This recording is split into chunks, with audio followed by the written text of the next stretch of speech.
Hi there. Have you ever realized that the deepest scars don't always come from strangers, but from the very people who raised you? My name is Rachel, 29 years old. At a family dinner, after years of being compared to my perfect brother, my father looked me in the eye and said, "Sometimes I wish you were never born." My mother nodded in silence. That was the night everything shattered, and the night I decided to walk away from the family I'd spent my whole life trying to please. Before I tell you what happened next, let me know where you're watching from, and thanks for being here.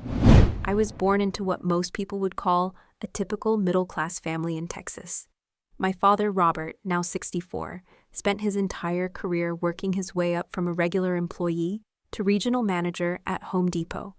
My mother, Linda, 61, worked as the head accountant at State Farm Insurance downtown. On paper, we looked like the perfect American family living in our 4-bedroom colonial in Westlake Hills. But the reality was much more complicated. My older brother, Michael, 32, was everything my parents ever wanted in a child. He graduated with honors from UT Austin, then went on to Harvard Law School. He landed a high-paying job at a prestigious corporate law firm in Dallas, married his law school classmate Jennifer, and they were already planning their third child. Michael was the golden boy who could do no wrong. He was their pride and joy, their success story, their proof that they'd done something right as parents. Then there was me. From the time I was old enough to understand, I knew I was different. Not different in any objective way, but different in how my parents saw me. When Michael brought home A's, they celebrated with his favorite BBQ dinner and bragging calls to relatives. When I brought home A's, they nodded and asked why I couldn't be more ambitious like Michael in other areas too. The pattern started early and never stopped. When I turned 16, my parents forgot my birthday entirely. They were too busy helping Michael prepare for his LSAT prep course interview. I spent that day alone in my room, waiting for someone to remember. No one did. But 2 weeks later, when Michael won the mock trial competition at UT, they threw him a surprise party that lasted until midnight. My high school graduation was on the same day as Michael's law school graduation ceremony, 3 hours away in Cambridge. My parents chose to fly to Boston instead of watching me walk across the stage. I sat in the audience at Cedar Park High, searching the crowd for their faces, but found only empty seats where they should have been. Later, they explained that Michael's graduation was more important because it was Harvard Law School after all. When I graduated from UT with my education degree, magna cum laude I might add, they did attend the ceremony. But throughout the entire event, they complained loudly about Michael not being able to make it due to a big case he was working on. During my graduation dinner at Salt Lick BBQ, they spent 45 minutes on speakerphone, with Michael discussing his latest promotion while my diploma sat forgotten on the table. Despite all of this, I never stopped trying. I called them every Sunday morning religiously. I attended every family gathering, even when I had to arrange substitute teachers or miss school planning sessions. I remembered their birthdays, their anniversary, and every holiday with carefully chosen gifts. I helped them set up their new smart TV, taught my mother how to use her iPhone, and explained my father's blood pressure medication schedule to him after his minor cardiac episode 2 years ago. I genuinely loved my job in the 4th grade at Westfield Elementary. There's something powerful about being there during a child's breakthrough moment and helping them discover they're capable of more than they ever imagined. I'd held the hands of scared kids on their first day, celebrated with students who finally mastered reading, and worked late countless evenings to create individualized learning plans for kids with special needs.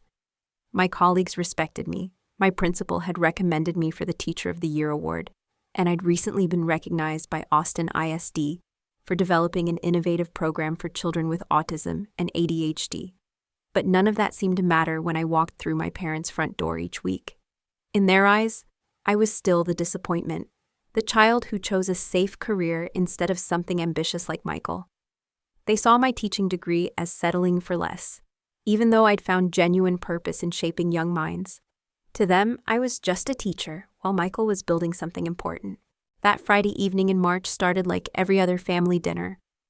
I just finished a particularly challenging day at school. We dealt with Jaden, one of my autistic students, having a complete meltdown during math time. It took me 2 hours to calm him down and work through his anxiety with breathing exercises I'd learned in my special education training. Then I had a conference with Maria's parents about her reading progress, She's a sweet girl whose family moved here from Mexico, and I'd been working extra hours to help her catch up with English.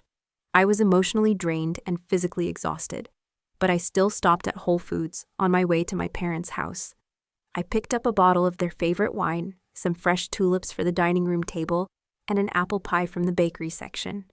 It was the same routine I'd followed for years, always arriving with something to contribute, always hoping it would somehow earn me the warmth they showed Michael. When I pulled into the circular driveway of the two-story house where I'd grown up, I noticed Michael's silver BMW and Jennifer's white Lexus already parked there. The familiar knot of anxiety twisted in my stomach. Family dinners were always harder when Michael and Jennifer were there because it meant I'd spend the evening watching my parents dote on them while barely acknowledging my presence. I walked up the familiar stone pathway, past the perfectly manicured rose bushes my mother tended so carefully, and knocked on the heavy wooden front door. My father opened it with a neutral expression that immediately shifted to genuine interest when he saw the wine in my hand. "Oh good, you brought wine," he said, taking the bottle without looking at me directly. Michael was just telling us about the big merger case he won, saved his client $30 million. That was it. No, how was your day, or you look tired. Just appreciation for the wine, and immediate redirection to Michael's accomplishments. I followed him into the spacious living room where my mother was arranging appetizers on the coffee table, while Michael and Jennifer sat comfortably on the leather sectional, looking relaxed and successful in their tailored clothes. Their kids, Madison and Carter, were in the family room watching Disney movies on the big screen TV. "Hi everyone," I said, setting the tulips on the side table and placing the pie box on the granite kitchen counter. "Rachel," my mother said, without looking up from the cheese and crackers platter. "You're late." I glanced at the grandfather clock in the hallway. I was exactly 3 minutes past 7, the time we'd agreed on. But Michael and Jennifer had clearly arrived earlier, and in my mother's mind, that made me late. "Sorry, I stopped to pick up dessert," I explained. But she'd already turned back to Michael, asking him about his latest case. I sat down in the wingback chair across from the couch, the same seat I'd occupied at every family gathering for the past 10 years. It was positioned slightly outside the main conversation circle, which seemed fitting given my role in this family. Michael launched into a detailed explanation of the corporate merger he'd just completed.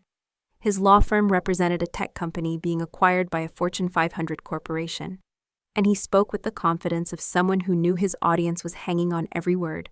My parents leaned forward, asking thoughtful questions and making impressed comments. "The bonus alone was more than most people make in a year," Michael said, glancing at Jennifer with a proud smile. "We're looking at houses in Highland Park now." "Oh, that's wonderful," my mother exclaimed, clapping her hands together. "Those are the kinds of neighborhoods successful people live in. Remember when we drove through there last Christmas, Robert?"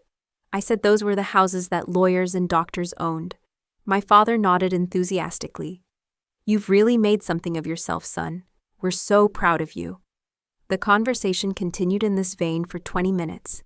Jennifer shared news about her own promotion track at the firm, my parents responding with excitement and offers to babysit whenever needed.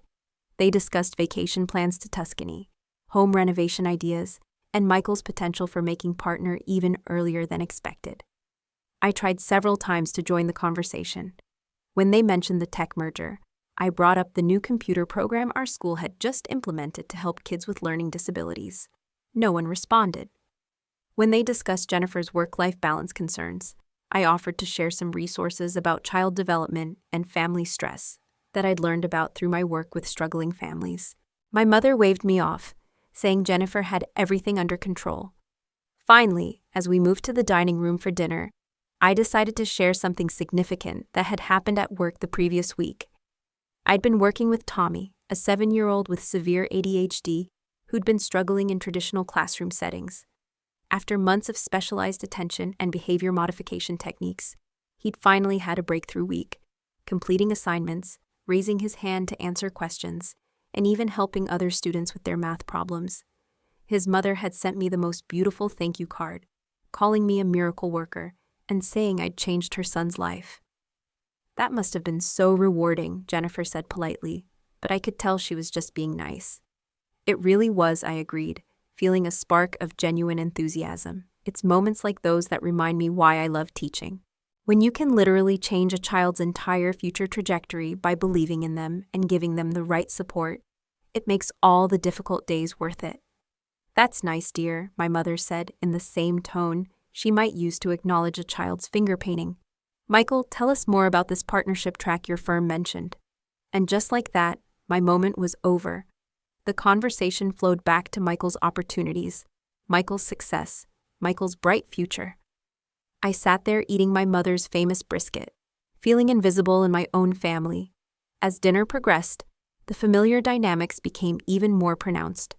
My mother had prepared all of Michael's favorite dishes: BBQ brisket with her special dry rub, mac and cheese made with 3 kinds of expensive cheese, coleslaw with the dressing recipe from his favorite restaurant, and cornbread that she'd started making at 5 in the morning. She hadn't asked what I might want, and she'd included green bean casserole, which she knew I disliked, but Michael loved. The conversation topics continued to revolve around Michael and Jennifer's life plans. They discussed their timeline for having a 3rd child, their ideas for renovating their current house before they moved to Highland Park, and Jennifer's plan to work part-time once they expanded their family. "It's so smart that you two are planning everything so strategically," my father said, cutting another piece of brisket. "That's what successful couples do. They make thoughtful decisions about their future.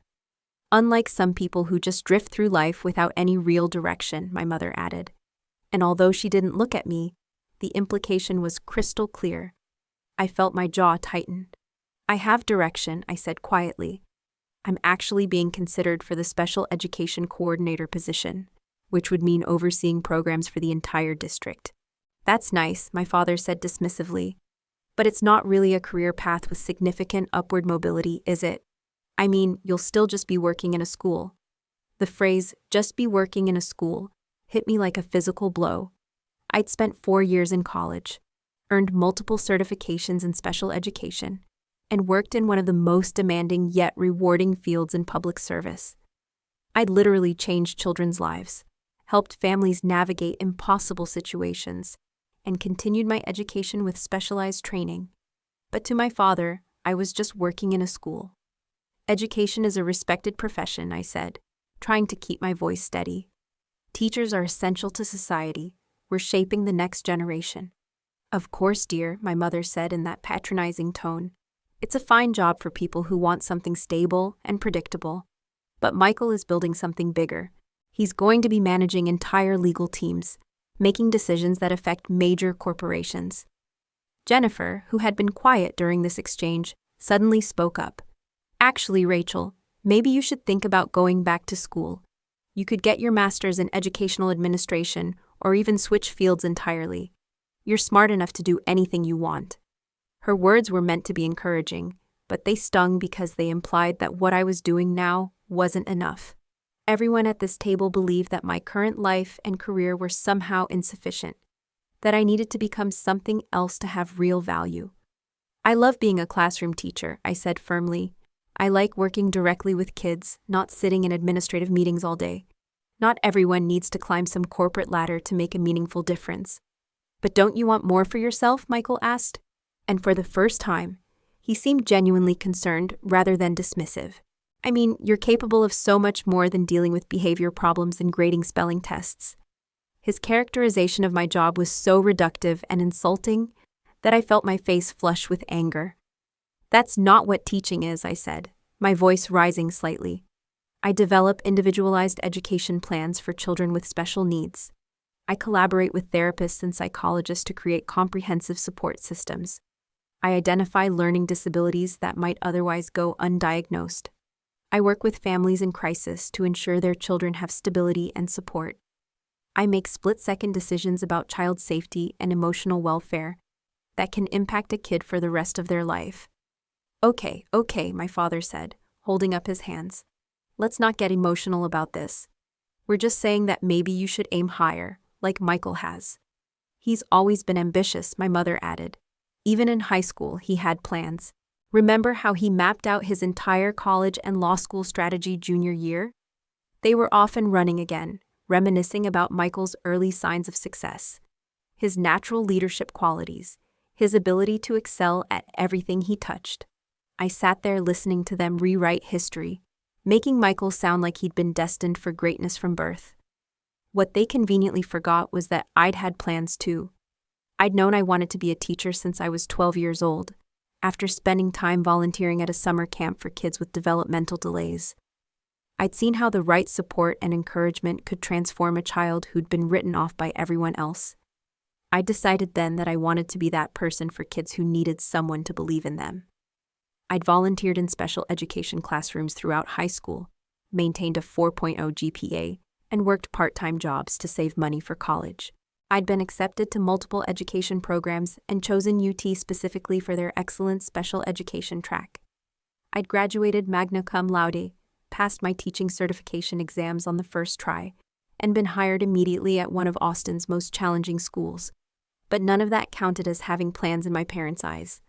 The thing is, my father continued, apparently warming to his theme, Michael has always thought strategically about his future. He chose law because he knew it would be lucrative and respected. He picked a firm with partnership potential. He married Jennifer because she's from a good family and shares his professional goals. I looked at Jennifer, wondering how she felt about being described as a strategic choice rather than a love match. But she seemed pleased by the compliment. And now they're planning their family expansion at exactly the right time, my mother added. They've established their careers, bought a house in the right neighborhood, built up substantial savings. Everything in the proper order. The implication was clear.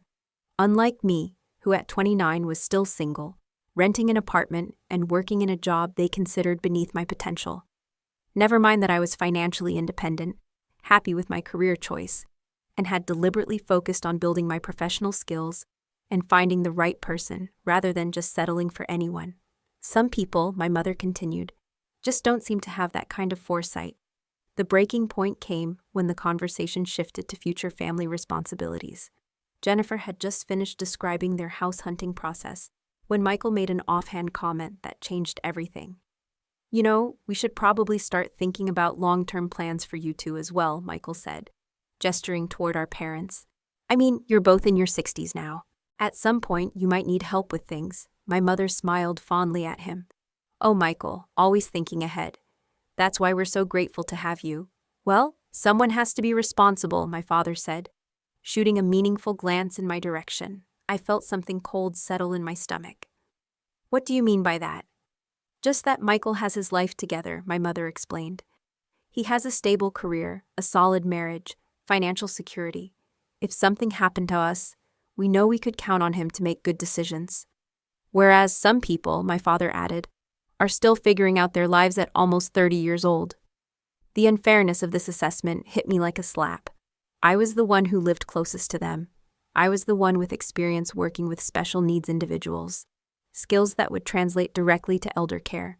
I was the one who had helped my father understand his medication regimen, who had researched his insurance options when he was confused about changes at work, who had advocated for them during various medical appointments over the years. I'm a certified teacher with special education training, I said, my voice tight with suppressed anger. I probably know more about healthcare navigation and advocacy than anyone at this table. If you needed care coordination, I'd be the logical choice to help. But you work such unpredictable hours, Jennifer pointed out. How would you have time to take care of anyone else? Plus, teachers don't make enough money to help with major expenses. And you're not married, my mother added. You don't have the stability that comes from a solid partnership like Michael and Jennifer have. Being married doesn't automatically make someone more capable of caregiving, I replied. And teachers have summers off and flexible schedules during the school year. I could arrange my time around any care needs you might have. My father laughed, but it wasn't a kind sound. Rachel, you can barely manage your own life. You're still renting that tiny apartment, you don't have any significant savings that we know of, and you've never even had a serious relationship. How would you possibly handle the responsibility of caring for aging parents? Each word was like a knife. The apartment I rented was small, but it was in a safe neighborhood with a good school district, and I'd furnished it carefully with pieces I loved. I did have savings. They just weren't as substantial as Michael's because teachers don't earn lawyer salaries. And my relationship history was my own business, not a measure of my worth as a person or my capability as a caregiver. You know what your problem is, my mother said, and her voice carried a tone of finality that made everyone at the table pay attention. You've never learned to think beyond yourself. Michael understands family responsibility. He makes decisions based on what's best for everyone, not just what he wants in the moment. That's not fair, I said, my voice shaking slightly. I've been thinking about this family for years. I'm the one who calls you every week. I'm the one who comes to every dinner, every holiday, every family event. I'm the one who helped Dad figure out his insurance when he was confused about the changes at work. I'm the one who stayed with Mom when she had that kidney stone last year. Those are just small things, my father dismissed. We're talking about real responsibility, long-term planning, the kind of thinking that requires maturity. I stared at him in disbelief. Small things? When you had chest pains last year, who drove you to the emergency room at midnight? When Mom fell and hurt her wrist, who stayed with her for 6 hours until you got home from your fishing trip? Anyone would have done that, my mother said, with a wave of her hand. We're talking about bigger picture issues. Michael understands what it means to be dependable. Plus, Jennifer added, apparently feeling emboldened to join the criticism, Michael has always been there for you both emotionally. He calls to check in. He visits regularly. He includes you in his major life decisions. Rachel tends to be more distant. I felt like I was living in an alternate reality. I was the one who called every Sunday. I was the one who showed up for dinners even when I was exhausted from work. I was the one who remembered their preferences, their medical appointments, their concerns. But somehow, in their minds, Michael was the attentive child, and I was the distant one. I think Rachel has always been a little selfish, my mother continued, as if I weren't sitting right there. Even as a child, she was more focused on her own interests than on what the family needed. That's not true, I protested, but my voice sounded weak even to my own ears. Remember when she wanted to go to that teaching camp instead of helping with Grandpa's estate sale? My father asked. Or when she chose to work during Michael's law school graduation party. I remembered both of those incidents very differently. The teaching camp had been a specialized program for future special education teachers, and I'd saved my own money to pay for it. But they'd wanted me to help sort through my grandfather's belongings during the same week. I'd offered to help before or after the camp, but they'd insisted it had to be that specific week. As for Michael's graduation party, I'd been scheduled to work at the summer camp where I had my first teaching job. I'd tried to switch with someone, but it was my first month on the job, and I couldn't find anyone to cover for me. I'd explained this to my parents, but they'd acted like I'd chosen work over family out of spite. You see, my mother said, as if those examples proved her point. Rachel has always put herself first. Michael would have found a way to be there for family. The conversation continued in this vein for another 10 minutes, with my parents and Jennifer listing all the ways Michael was superior to me, all the evidence of my selfishness and lack of commitment to family. With each criticism, I felt smaller and more invisible. Finally, I couldn't take it anymore. Do you realize what you're doing right now? I asked, my voice rising. You're sitting here talking about me like I'm not even present. You're criticizing everything about my life and my choices, and you're doing it right in front of me. We're trying to help you understand why you need to make some changes, my father said sternly. Sometimes people need to hear hard truths. These aren't hard truths, I shot back. These are unfair characterizations based on your preference for Michael over me. The words hung in the air for a moment, and I saw my parents exchange a glance. Then my mother's face hardened. That's exactly the kind of thing we're talking about, she said coldly. Always playing the victim. Always making everything about you. I'm not playing the victim, I said desperately. I'm pointing out that you treat Michael and me completely differently, and you have since we were children. Maybe, my father said slowly. That's because Michael has given us more reasons to be proud. The final explosion came so suddenly that it caught everyone off guard, including me. One moment we were having what my parents probably thought was a constructive conversation about my life choices. And the next moment, everything fell apart. You know what? I said, standing up from my chair so abruptly that it scraped against the hardwood floor. I'm tired of this. I'm tired of coming here every week just to be criticized and compared to Michael. I'm tired of pretending that this is normal family behavior. Sit down, Rachel, my father commanded in the same tone he'd used when I was 7 years old. You're being dramatic. No, I'm not being dramatic, I said, my voice shaking but growing stronger. I'm being honest for the first time in years. I looked around the table at their shocked faces. Do you have any idea what it's like to grow up knowing that nothing you do will ever be good enough? Do you know what it's like to watch your parents' faces light up when your brother walks into a room, knowing that you've never seen that same expression directed at you? That's not true, my mother said, but her voice lacked conviction.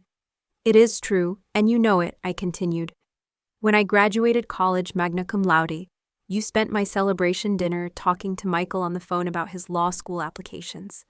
When I got my first teaching job, you barely acknowledged it. When I won Teacher of the Year, you criticized me for not having won it sooner. We've always supported your choices, my father insisted. But his tone was defensive now. Supported them, I laughed bitterly. You just spent the last hour explaining why every choice I've made has been wrong. You've told me my career isn't ambitious enough, my living situation isn't stable enough, my relationship status isn't committed enough.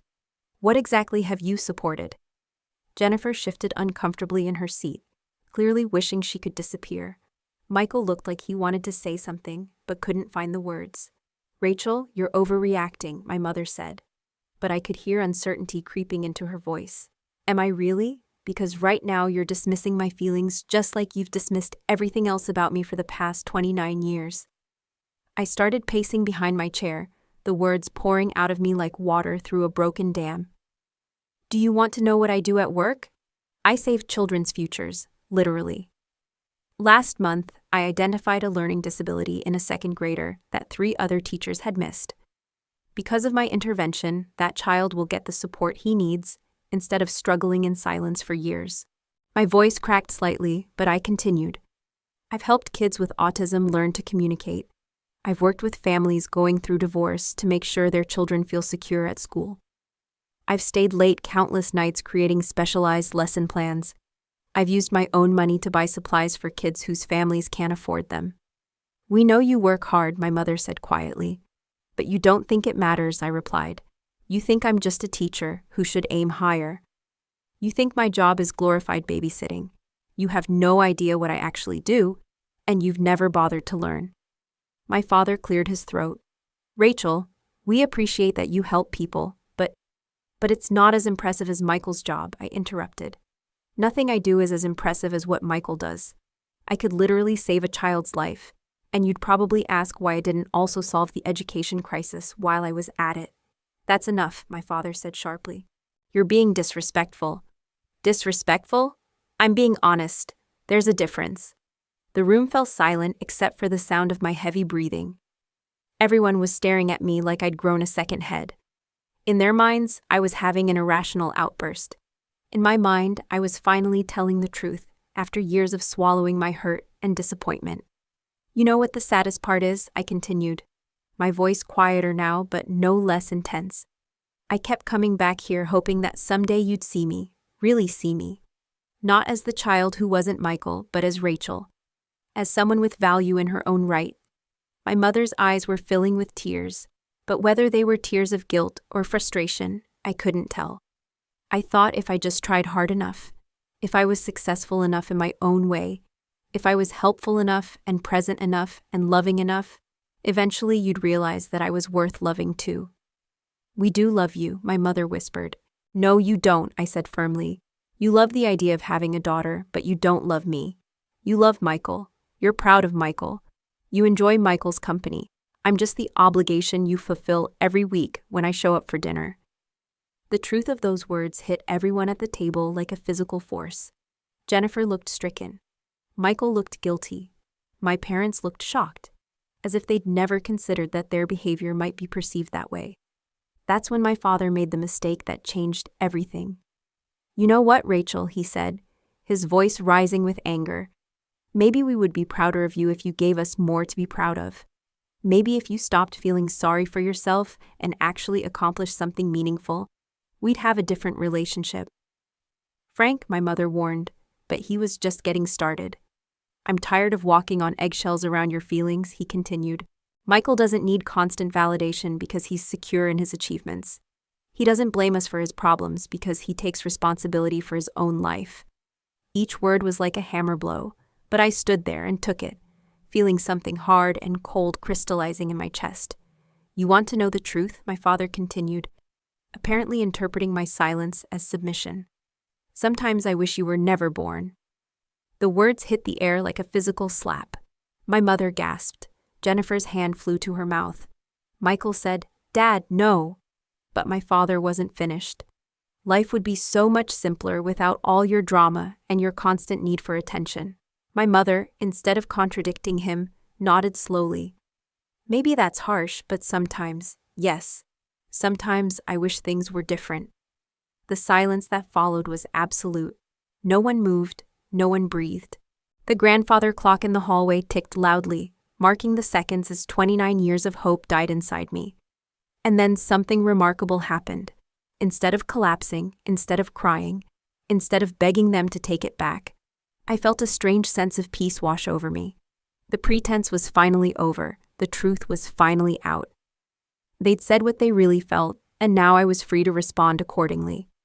I straightened my shoulders, wiped my eyes with the back of my hand, and looked directly at my parents. "Perfect," I said, my voice steady and calm. "Then you won't need me when you're old." The effect of my words was immediate and electric. My father's face went from angry red to pale white in the span of 3 seconds. My mother's mouth opened and closed, like a fish gasping for air. Jennifer gripped Michael's arm so tightly that he winced. "Rachel, wait," Michael said, using my childhood nickname for the first time in years. Dad didn't mean that, he was angry. "Oh, he meant it," I replied, surprised by how calm I sounded. "And you know what? He's absolutely right. Life would be simpler. Simpler for you to call Michael when you need rides to doctor appointments. Simpler for you to ask Jennifer to help with grocery shopping when you can't drive anymore. Simpler for you to figure out your medications without a teacher who understands learning disabilities and can translate complex medical instructions." I moved around the table slowly, speaking directly to each of them. "It'll be simpler for you to find someone else to explain insurance paperwork when you're confused. Simpler to find a different person to stay with you during medical procedures when you're scared. Simpler to call someone else at midnight when you think you're having a heart attack." "Rachel, stop," my mother said, tears streaming down her face now. "You're being vindictive." "I'm being honest, just like you were honest about wishing I was never born." I looked directly at her. "Do you remember when you had that kidney stone 2 years ago? You called me crying because the pain was so bad you couldn't think straight. I came over immediately, drove you to the emergency room, and stayed with you for 8 hours until they got your pain under control." She nodded, unable to speak. "I held your hand while they put in the IV. I explained every procedure to you in terms you could understand. I advocated for you with the medical staff when they wanted to discharge you too early. I brought you home and stayed the night to make sure you were okay." "Yes, you did," she whispered. "And the whole time, I was thinking about how glad I was that I could be there for you. How grateful I was that my knowledge and experience could help someone I loved feel less scared and more informed." I paused, letting that sink in. "But according to what you just said, you wish that person had never been born." My father tried to interject. "Rachel, you're taking this too far." "Am I? Because I'm just following your logic to its natural conclusion." I turned to face him fully. "Remember 6 months ago when you were worried about those chest pains? You didn't want to bother Michael because he was busy with that big merger case, so you called me. I came over, took your vital signs, asked you detailed questions about your symptoms, and convinced you to let me drive you to get an EKG." His face was gray now, and he was gripping the edge of the table. It turned out to be anxiety and acid reflux. But I stayed with you through all the tests because I could see how frightened you were. I explained the results to you and Mom in terms you could understand. I helped you make follow-up appointments and set up a system for monitoring your blood pressure at home. "I remember," he said quietly. "That was the daughter you wish had never been born. The one who dropped everything to make sure you were okay. The one who used her professional knowledge to help keep you healthy and informed." I let that sit for a moment. "So you're right. Life will be much simpler without all that." Jennifer was crying now too, and Michael looked like he wanted to disappear entirely. "I've spent 29 years trying to earn love that you freely give to Michael," I continued, my voice growing stronger with each word. "I've sacrificed my time, my energy, my peace of mind for this family. I've rearranged my schedule around your needs, celebrated your achievements, and supported you through difficulties. You have, my mother admitted through her tears. But you're right, you don't need me. And you know what? I don't need this anymore either. I walked to the kitchen counter where I'd left my purse and keys. When I turned back around, they were all staring at me with expressions I'd never seen before. Fear, panic, the dawning realization that they might have pushed too far. Rachel, let's talk about this rationally, my father said, his voice taking on a pleading tone I'd never heard from him. We're past talking, Dad. You said what you really think. You wish I'd never been born. Well, congratulations. As of right now, you got your wish. What do you mean? My mother asked, though I could tell she already knew. I mean, I'm done. Done with these dinners where I'm criticized and compared to Michael. Done with phone calls where you barely listen to what I'm saying. Done with being treated like a disappointment and an obligation. I slung my purse over my shoulder and picked up my keys. I'm going to change my phone number on Monday. I won't be coming to any more family gatherings. You won't receive birthday or Christmas gifts from me anymore. When you need help understanding your insurance or navigating healthcare decisions, you'll have to figure it out yourselves, or ask Michael. You can't be serious, Michael said, standing up from his chair. I'm completely serious. You wanted life without me. You got it. My mother was sobbing now. Rachel, please, we said things we didn't mean. No, Mom. You said things you did mean but never intended to say out loud. There's a difference. I walked toward the front door but turned back for one final statement. For 29 years, I've been trying to be the daughter you wanted. Starting tomorrow, you get to find out what life is like without the daughter you actually had. And with that, I walked out of my childhood home for the last time. The first few days after I left that dinner were surreal. I sat in my apartment that Friday night, staring at my phone and waiting for someone to call. Part of me expected my mother to reach out with an apology or Michael to try to mediate. But my phone stayed silent. Monday morning, I followed through on my promise and changed my phone number. The woman at the Verizon store asked if I wanted to keep the same number and just change my plan. But I told her I needed a completely new number. She looked at me curiously, but processed the change without questions. That afternoon, I created new email addresses and changed my contact information at work, at my bank, and with my apartment complex. I was methodical about it, making sure there was no way for my family to reach me through any of the usual channels. By Wednesday, I realized they were trying to contact me. When I arrived at school for my morning planning period, Principal Martinez told me someone named Michael had called asking for me. I instructed her to tell anyone from my family that I wasn't available and couldn't receive personal calls during work hours. Friday brought flowers to my apartment building. The delivery person buzzed my unit, and when I saw Thompson family on the card through the peephole, I refused the delivery. I watched from my second-floor window as the confused delivery man carried the large arrangement of roses back to his van. The hardest part wasn't missing my family. It was breaking the habits I'd built around them. Sunday morning came, and I automatically reached for my phone to make my weekly call before remembering that chapter of my life was over. Instead, I made coffee and sat on my small balcony, reading a book I'd been meaning to finish for months. For the first time in years, I had an entire weekend to myself. No family obligations, no guilt about missing dinners or phone calls, no anxiety about whether I'd say something that would trigger criticism. It was strange, but also liberating. I threw myself into work with renewed energy. Without the emotional drain of weekly family interactions, I found myself more focused and present with my students.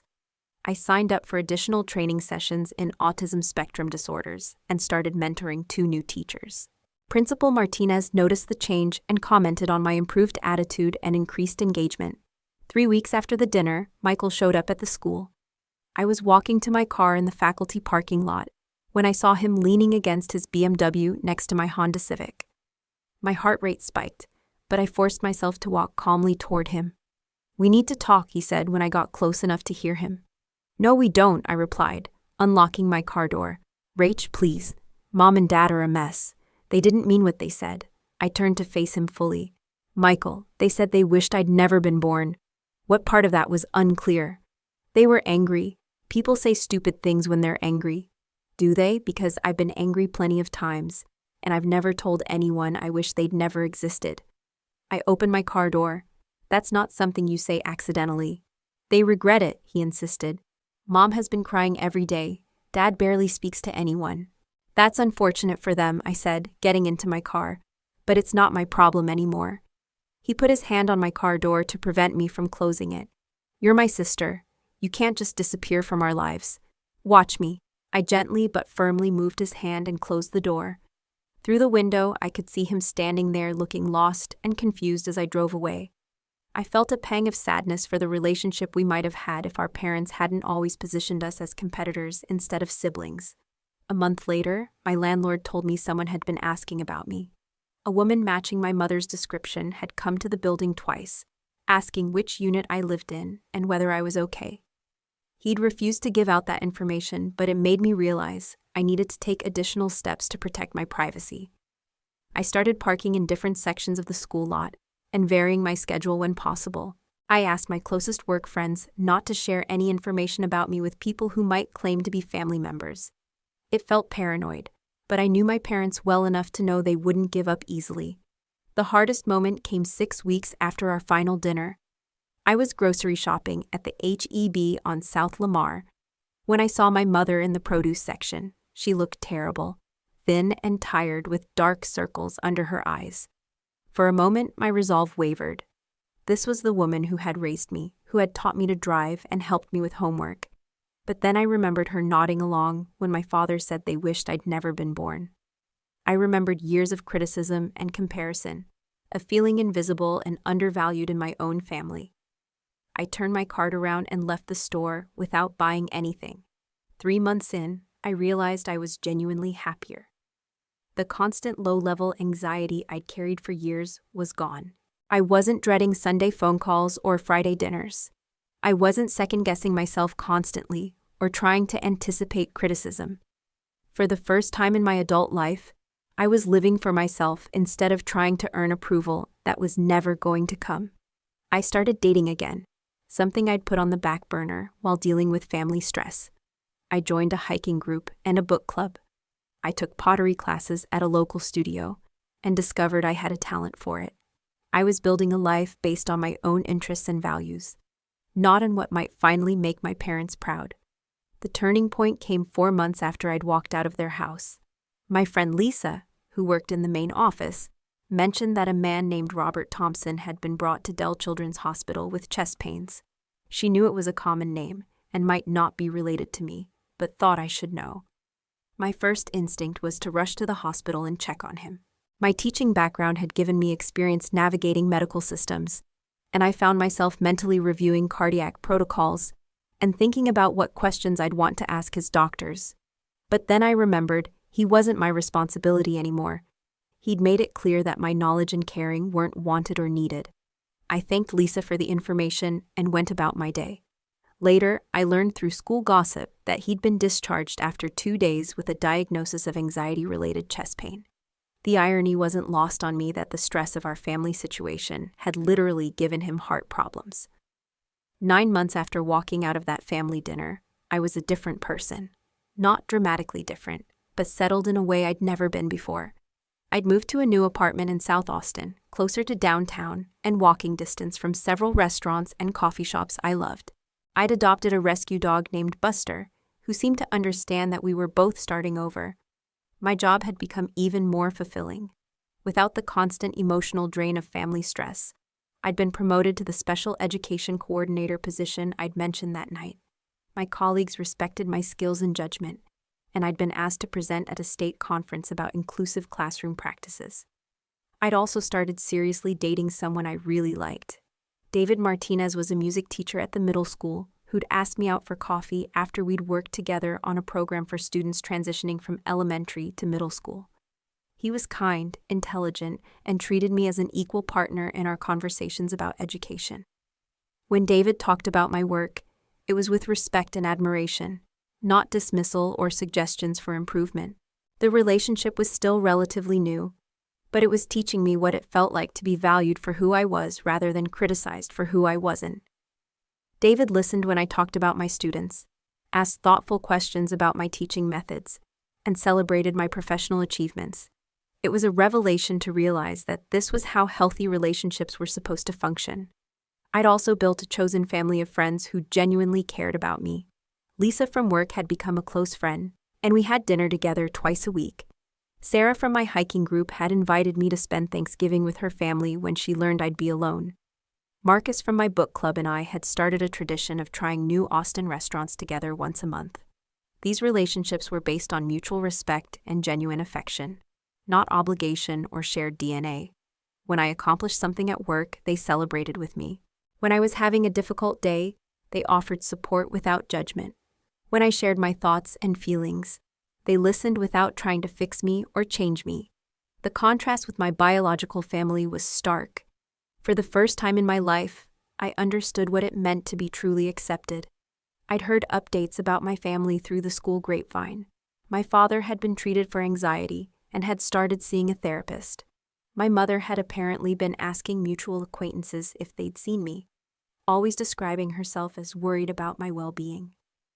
Michael had gotten the promotion he'd wanted, but according to someone who knew Jennifer, the stress of the family situation had put strain on their marriage.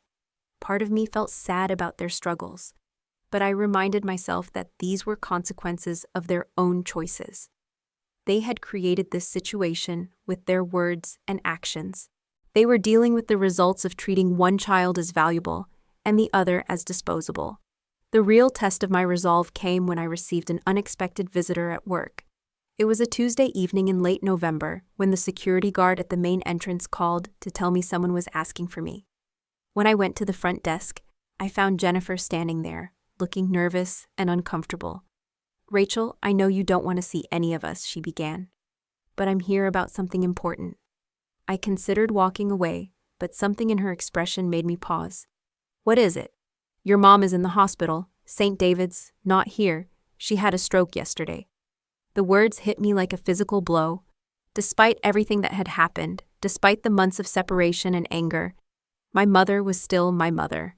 My teaching training immediately kicked in, and I found myself asking questions about her condition, her treatment, her prognosis. "She's stable," Jennifer said quickly, but it was significant.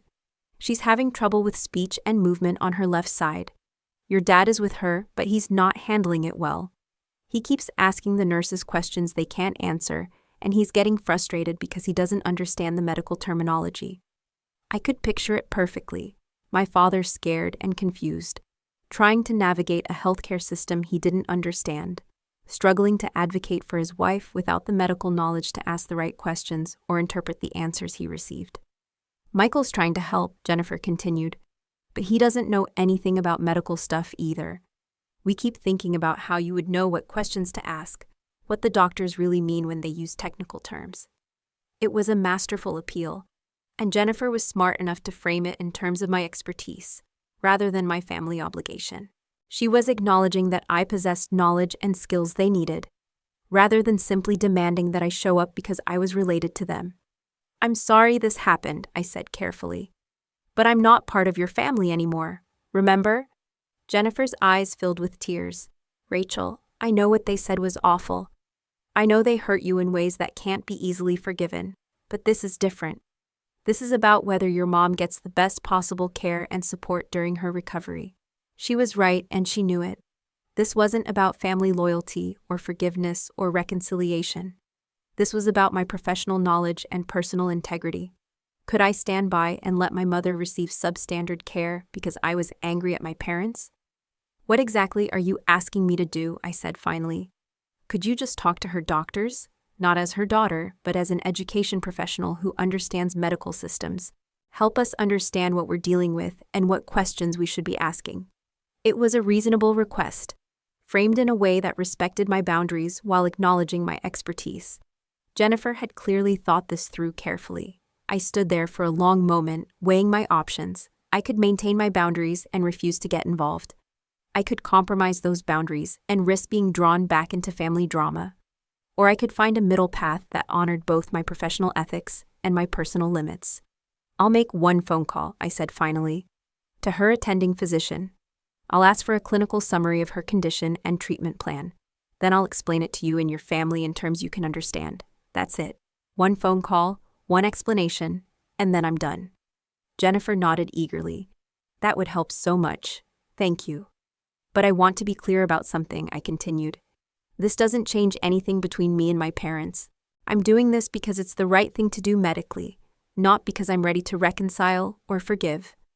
I understand, she said quietly. I made the phone call that night after my evening parent conferences ended. Dr. Rodriguez, my mother's neurologist, was professional and thorough in explaining her condition. She'd suffered what he classified as a moderate ischemic stroke, affecting the left side of her brain. Her speech and motor functions were impacted, but there was reason for optimism about recovery with proper rehabilitation. The next morning, I met Jennifer at a coffee shop near the hospital and spent an hour explaining everything Dr. Rodriguez had told me. I translated the medical terminology into plain English, outlined the expected recovery timeline, and provided a list of questions they should ask about rehabilitation options and follow-up care. Will you come see her? Jennifer asked as we were getting ready to leave. No, I said firmly. I've done what I can do professionally. The rest is up to you and the medical team. Jennifer looked like she wanted to argue, but she simply nodded and thanked me for my help. 3 days later, I received a handwritten letter at my apartment. The envelope had my mother's shaky handwriting on it, clearly written with her non-dominant hand. Inside was a single sheet of paper with just a few words. Thank you for helping even when we didn't deserve it. I'm sorry for everything. I love you. I read the letter 3 times, then put it in a drawer. It was a start, but it wasn't enough. Words on paper couldn't undo 29 years of feeling second best. An apology written from a hospital bed couldn't erase the damage of being told I should never have been born. But it was something. For the first time since that horrible dinner, one of my parents had acknowledged that they'd been wrong and that I'd been wronged. It wasn't much, but it was more than I'd ever received from them before. I didn't respond to the letter, but I didn't throw it away either. I left it in the drawer. A small symbol of possibility in a relationship that might someday be repairable, though it would never be the same. What I'd learned over those 10 months was that I didn't need their approval to have value. I didn't need their love to be worthy of love. I'd built a life filled with meaningful work, genuine friendships, and the kind of respect I'd always craved from my family. Sometimes the greatest act of love is walking away, and sometimes the family that matters most is the one you choose for yourself. I'd chosen to surround myself with people who saw my worth, who celebrated my achievements, and who treated me with the kindness and respect every person deserves. For the first time in my life, I was enough, exactly as I was. And that realization was worth more than any apology or attempt at reconciliation could ever be. I'd walked away from a family that made me feel small and worthless, and I'd walked into a life where I could finally see my own value clearly. That wasn't just healing, it was transformation. That wasn't just survival, it was victory. And as I sat in my new apartment that night, with Buster curled up beside me and a text from David asking about my day, I knew I'd made the right choice. Sometimes you have to lose everything to realize you never really had it in the first place. And sometimes you have to walk away from the people who don't value you to find the ones who do. I'd wished for my parents' love for 29 years. Now I understood that their love, conditional and critical as it was, had never been what I actually needed. What I'd needed was to love and value myself enough to walk away from people who couldn't see my worth. That lesson was painful to learn, but it was the most important thing I'd ever discovered. And no one could ever take that knowledge away from me. Have you ever had to walk away from family members who didn't treat you with respect? How did you find the courage to put yourself first? I'd love to hear your stories in the comments below. And if this resonated with you, please give this video a like and subscribe for more real-life stories about setting boundaries and finding your self-worth.